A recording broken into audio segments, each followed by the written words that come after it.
to Sunday. It is January the 22nd. It is 7:21 p.m. It's late. I'm doing a late night Sunday episode. And today or tonight, I wanted to do an episode on things that you can do both in the astral plane and when you go beyond body / shifting. And by the way, guys, there's a reason why I wanted to do this subject. I was thinking of something that crossed my mind earlier today.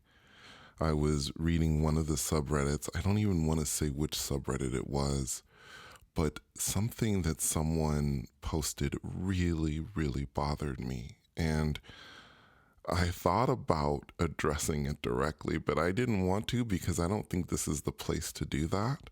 So anyway, let's get into some of my tips on what to do when you AP or astral project and when you go beyond body and shift. And I think with this first video, I'm going to focus on the things that you might want to think about in the beginning when you first do it. Now, first I will talk about astral projection because of course, I remember what happened the first time I got out and how nervous I was and how I was panicking and all those things. Obviously, if you are able to achieve this state, you want to try and remain as calm as possible. You don't want to panic when you first get out there. I know it's exciting. I know there's a lot of other things that are going on. And then, of course, there are people that deal with the fear that they may have if they see someone else out there. You know, it's my recommendation for those that are APing and get out into the astral plane. I would say in the very beginning, I would remain in your room or in your house somewhere where you feel a bit more comfortable before going out and exploring. That's exactly what I did. I mean, I stayed in my room. And what's interesting enough to me, what's very interesting is that, you know, there are beings that are all around us that we don't even see when we're in our bodies. There are beings probably, I think I may have said this before, but I think it's important to emphasize it, especially if you are planning to AP and, you get out there. I don't want you to be startled and surprised to see other beings that may be around you for various reasons.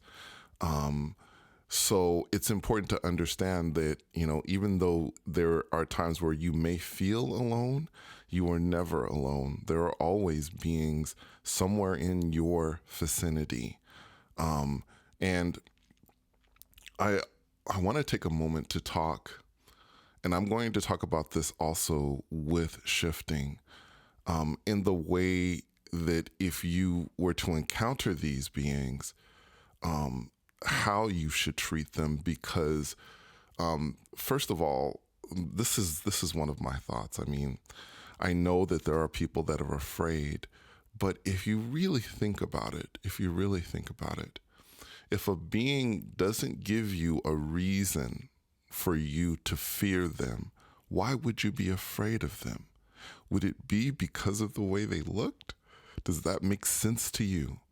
In our 3D world, what would you think of someone who was afraid of somebody because of the way they looked, because of some preconceived notion that they had about that specific kind of person, let's just say? What would you think of that kind of person? And, why wouldn't you think that it would be the same thing in the astral plane? Unless someone gives you a reason to fear them, like they try and come at you or something like that, unless they give you that reason, why are you being afraid of them? And if you rely on your instincts out there, as I have always promoted, because My belief is that your instincts will always guide you. And there are those that are around you that are connected to those instincts. And if something doesn't feel right, you take off, you're gone, you go back. Not an issue at all. You return immediately.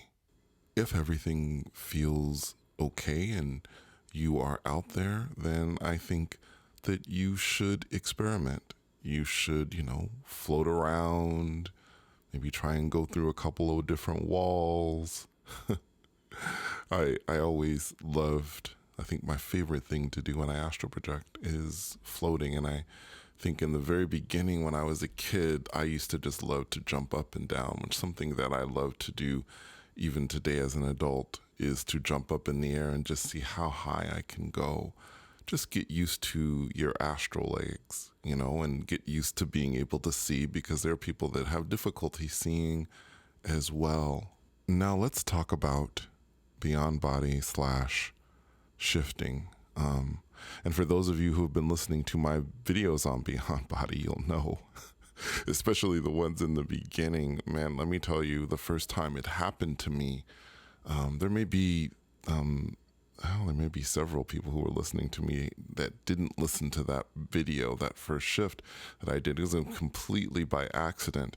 I had pushed my way through to this place that had white walls, a white floor, and I think a white ceiling, and there were pool tables, and there were all these young folks that were around, and they were playing pool, and I was looking around, and I had just shut my eyes and laid down. It was in the morning, or had just shut my eyes after waking up, and I had gone through to this place, wherever this place was. I still am uncertain what this place was.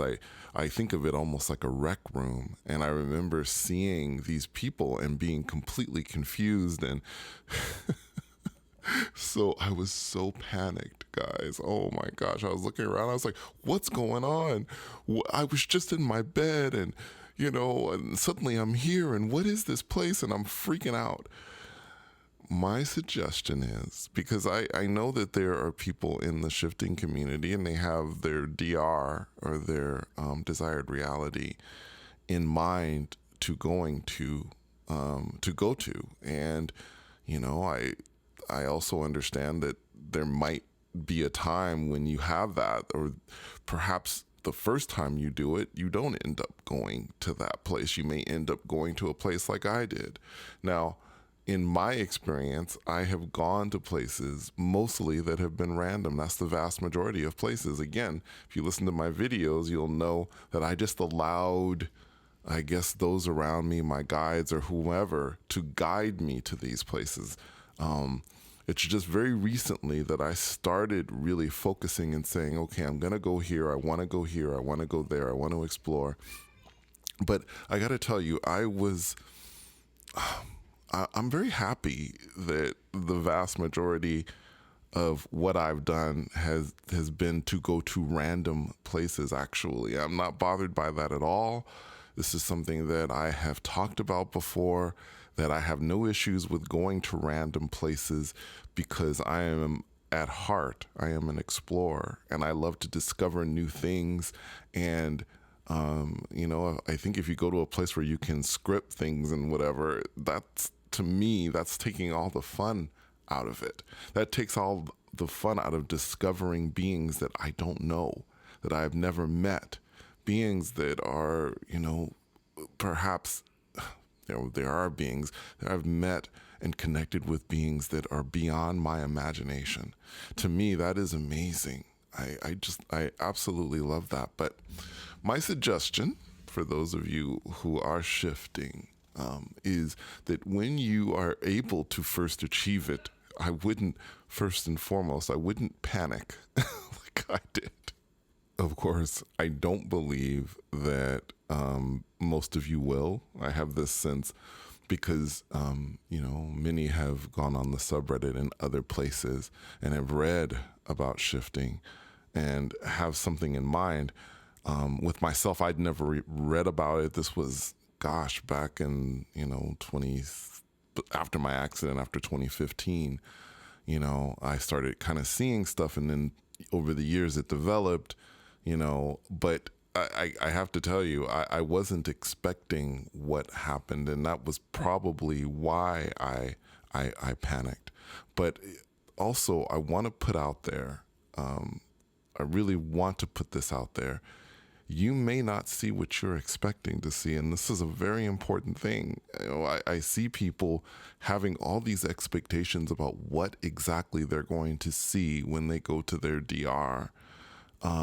But understand, one of the things that I've kind of realized after doing some, I guess you would call it extensive travel, the things that I thought I would see weren't necessarily, it didn't necessarily turn out to be the way that I thought it was going to be. And it has surprised me and has continued to surprise me. So, this is why I think I always talk about having an open mind and being ready for things that kind of come out of nowhere, things that you're not expecting. This is very important. I also want to go back to the idea of treating beings with respect and dignity. It's a very important thing. Again, you may think of yourself as an ambassador, but you're an ambassador from this 3D reality. And you are giving them perhaps their first glimpse of what it's like to meet a being from this world. Do you want it to be bad or do you want it to be positive? The reason I would want it to be positive is because if a being from that particular reality came here, well, of course, I would want them to behave themselves and to treat people respectfully. So I think really that's what it's about. But going back to the things that you can do, if you go to a place, especially if it is a place that you may feel that you don't recognize, and by the way, you may, as a shifter, be in a place where you desired to be and just not recognize it that way. It may not look exactly the way that you think it's going to look, especially if you were talking about specifically going to a fictional universe, a place that you read about, in a book or something like that. You may not recognize it because if that world actually exists, it may be completely different than what you think it is. And it's important to understand that these beings are independent beings and they think for themselves. Again, it isn't at least I don't see it this way. I don't see it as a plaything, as a game of sorts. You are in their world, and to my belief, you need to be respectful about it. And this is something that I'm going to, I think, talk about. I'm going to talk about it again and again because some of the things I see out there, it's like people are like, it's almost like it's they see it as their own personal playground. And these realities, they are independent of us. So it's important to treat them as independent beings and treat these places as being independent. Anyway, I hope I wasn't on my soapbox too much with this episode. There were just a few points that I felt that I needed to get across for this Sunday episode. Thank you so much for coming on this journey with me. And until next time, take care.